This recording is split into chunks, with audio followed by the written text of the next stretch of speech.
Oi, turma do quarto ano. Estamos nós aqui para mais uma aula de português, não é? Leram o texto da semana passada, que eu pedi para vocês lerem, né? Que a gente tinha o quê? Harry Potter e a Pedra Filosofal. Era um trecho, né? Não era do livro todo, porque se fosse o livro todo, não é? Haja tempo. Mas vocês leram essa página, né? As páginas sugeridas, aliás, para poder fazer a resolução das atividades? Espero que sim, né? Então agora nós vamos à correção dessas questões, tá certo? Que dá-se início aí na página 20. Vamos aqui, página 20. Os acontecimentos narrados nesse trecho de romance envolvem seres reais ou seres fictícios? São seres o quê? Fictícios, né? São seres criados, inventados. Na segunda, o personagem Harry Potter é um bruxo. Que elemento citado no início do texto confirma essa afirmação? O que é que tem no início do texto que confirma que ele é um bruxo? O que é que está sendo citado aí? A citação do castelo e o fato dele voar em uma vassoura. Isso daí comprova que ele é um bruxo. Você tem que colocar essas anotações aí para comprovar que ele é um bruxo, né? O fato dele voar em uma vassoura, certo? Na página 21, os personagens de um romance são classificados de acordo com o papel que desempenham na história, né? Até eu já expliquei na aula passada. Protagonista é o personagem principal, aquele que mais se destaca. O antagonista é o adversário do protagonista, como se fosse, né, o vilão da história. Secundários, personagem com menor destaque. São aqueles personagens que não aparecem muito na história, às vezes aparece, mas logo sai, certo? São os secundários. Ele pergunta o seguinte, na letra A.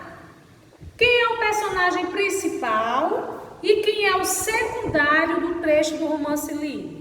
Quem é o personagem principal? Harry Potter. E quem é o personagem secundário? Aquele com menor destaque? É o Olívio, né, que é o personagem secundário. O Olívio Wood. Então, principal, Harry Potter e secundário, Olívio Wood. Na B, há algum antagonista nesse trecho de romance? Tem algum adversário nesse trecho de romance aí? Vocês acham que tem? Não. Não tem nenhum adversário nesse trecho daí do livro do Harry Potter e a Pedra Filosofal. Tá certo? Não tem. Até porque aí, né? O que é que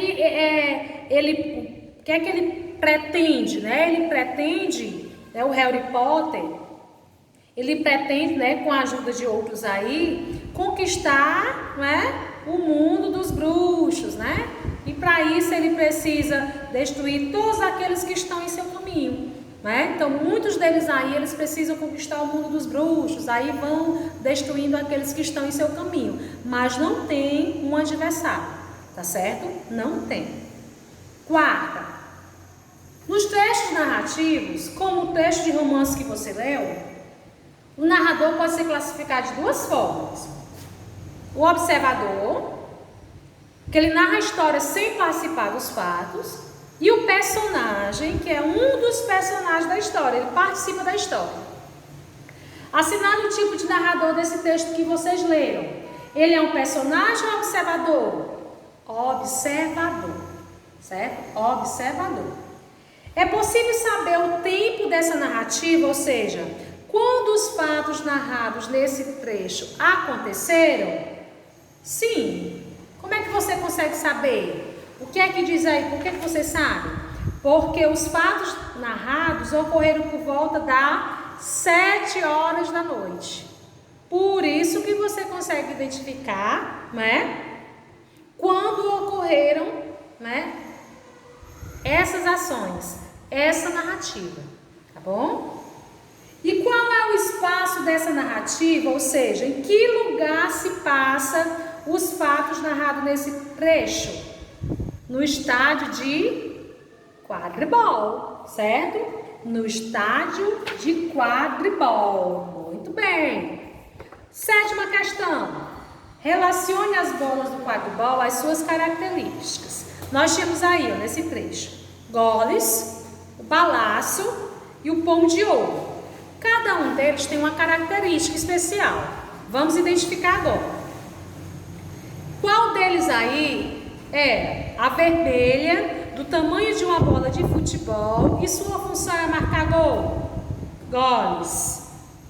Na outra, de ouro, com asas de prata, pequenininha, é a bola mais importante que deve ser agarrada pelos apanhadores.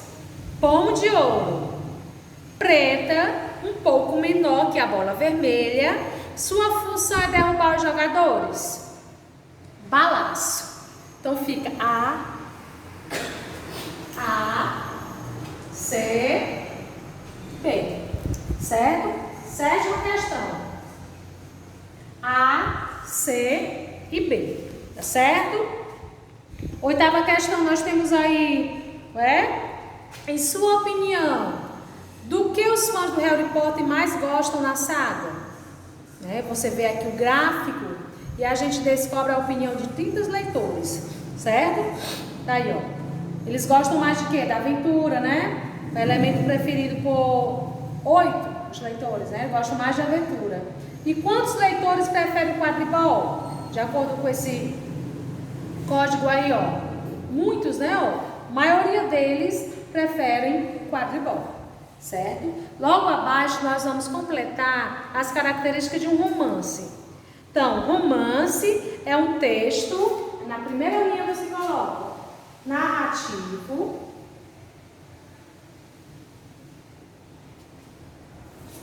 os textos narrativos geralmente apresentam um narrador,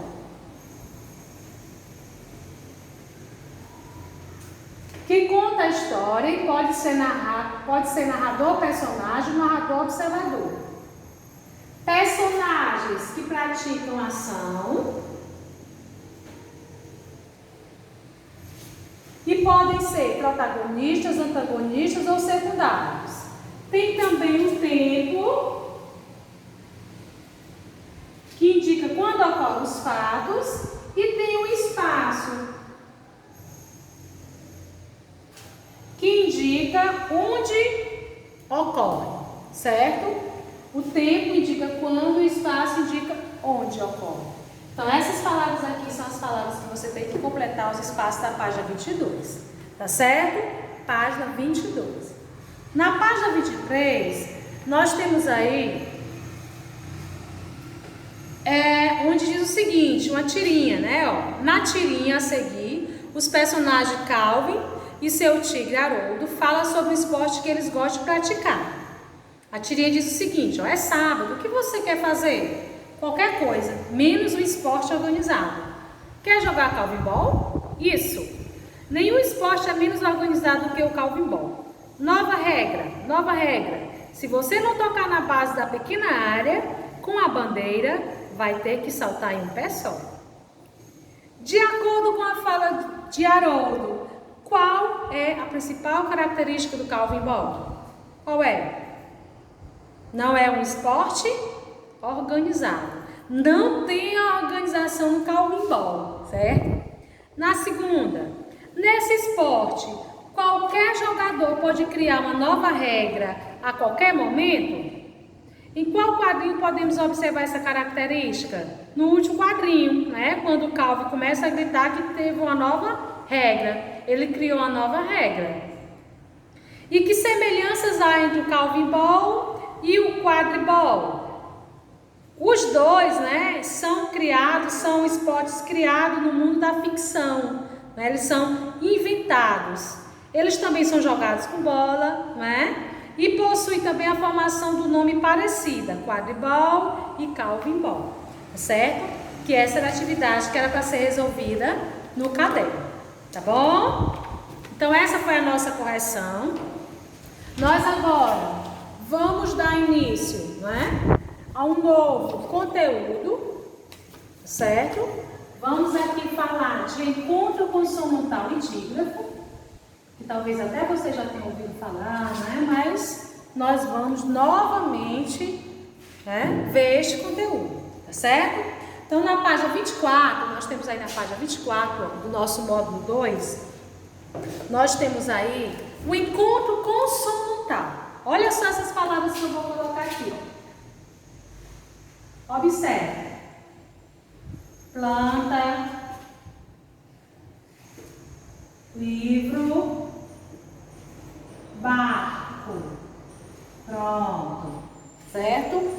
O encontro consonantal é quando duas consoantes aparecem juntas e cada uma delas possui um som. Aí a gente chama de encontro consonantal. Essas duas consoantes aparecem juntas e quando pronunciadas, pessoal, nós escutamos o som de todas essas duas letras. Certo? Por exemplo, planta, livro e barco. Planta, quais são as duas letrinhas que estão juntas aqui? As duas consoantes, ó. PL, tem o PL, tem o N e o T. Livro, o V e o R. Barco, o R e o C. Certo? Nós temos aí o encontro de duas consoantes na palavra e que a gente possui, a gente escuta o som de cada uma delas. Por isso chamada de encontro consonantal. Certo? Só que o encontro consonantal, pessoal, existe aquele encontro consonantal separável e inseparável, certo? Aquele encontro consonantal que fica na mesma sílaba e fica em sílaba separada. Por exemplo, quando eu pego aqui a palavra planta, ó, planta, livro, livro, e a palavra barco, ó, barco. No encontro consonantal da palavra planta, o encontro consonantal, ele pode ficar na mesma sílaba ou em sílaba separada, que você vê aqui, certo? Planta, ó, P e o L ficou na mesma sílaba. Livro, o V e o R ficou na mesma sílaba. Já a palavra barco, o R e o C ficou em sílabas separadas, certo?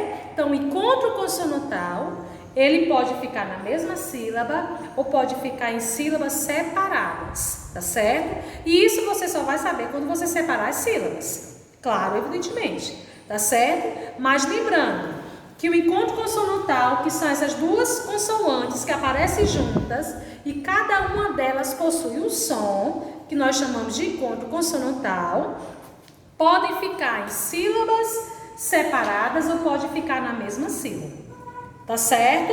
No encontro consonantal, a gente escuta o som das duas consoantes que estão juntas, tá certo? Ó, livro, vro, VR, ó, barco, barco. Você escuta o som das duas, certo? Planta, P e R. Certo? Isso, encontro consonantal. Mas nós temos outro, né, que nós chamamos de dígrafo. Certo? Dígrafo. Nós chamamos de dígrafo. No dígrafo, pessoal, ele é a combinação de duas letras que representam apenas um som. Um som. Essas duas consoantes, elas vêm pertinho uma da outra, mas representam apenas um som, certo? Na palavra chave, chave, pronto. Nós temos aqui duas letrinhas juntas, duas consoantes juntas, o C e o H. Só que quando a gente pronuncia a palavra chave, o C e o H, ele possui apenas um som. Um som, chá, só um som do chá. A gente não escuta o som do C e nem do H, por isso que é chamado de dígrafo. Na palavra carro, pronto. Carro, nós temos duas letrinhas que vêm juntas, duas consoantes, o RR. Quando a gente pronuncia, pronuncia, a gente escuta apenas o som de um R. Carro, carro. Por isso que é chamado de dígrafo. E nos dígrafos também, pessoal, existe aqueles que ficam na mesma sílaba e em sílabas separadas. Certo? Ó, chave, mesma sílaba, ó. E carro, em sílaba separada. Certo? Ó, chave e carro. Tá certo? Chave e carro. Existe também, por exemplo, a palavra nasce, ó. Nasce. Ó, eu tenho aqui duas letrinhas juntas, o S e o C, nasce. Mas quando eu pronuncio, eu só escuto o som de uma, né? Nasce, nasce, ó, nasce, nasce, certo? Quando você separa, ó, nasce, ficam em sílabas separadas. É um dígrafo que fica em sílabas separadas, tá certo? Então, em casa você vai fazer a atividade da página, começando da página 24 até a página 28, tá certo? Em que vocês vão exercitar esse conteúdo que eu acabei de explicar para vocês. Encontro consonantal e dígrafo, tá certo? Encontro consonantal e dígrafo. E de produção de texto, vocês vão fazer esse enunciado de problema matemático, que é da página 29 e da página 30, né? Essa produção aqui, ela dá a dica para fazer em dupla, mas não tem como a gente fazer em dupla, né? Você vai fazer individualmente, que dá certo fazer individualmente, né? A gente viu um texto que falava de enunciado de problema matemático, e você agora vai fazer. Nós temos aqui um enunciado, ó. Brasil é massacrado pela Alemanha e sofre pior derrota na história. Baseado nesse enunciado aqui, você vai organizar no seu caderno de produção, certo? Alguns problemas sobre esse enunciado. Você vai criar questões, certo? Só que você vai fazer uma questão de interpretação e duas questões que explorem dados matemáticos, certo? Ele tem até uma dica aqui, ó. Tá bom? Então, você elabora essas questões, são 3 questões. Uma questão de, que ele pega de interpretação e 2 questões que exploram os dados matemáticos. Tá certo? E faz no seu caderno, baseado neste enunciado da página 29. Certo? Entendido? E na próxima aula a gente faz a correção, tá bom? Beijos!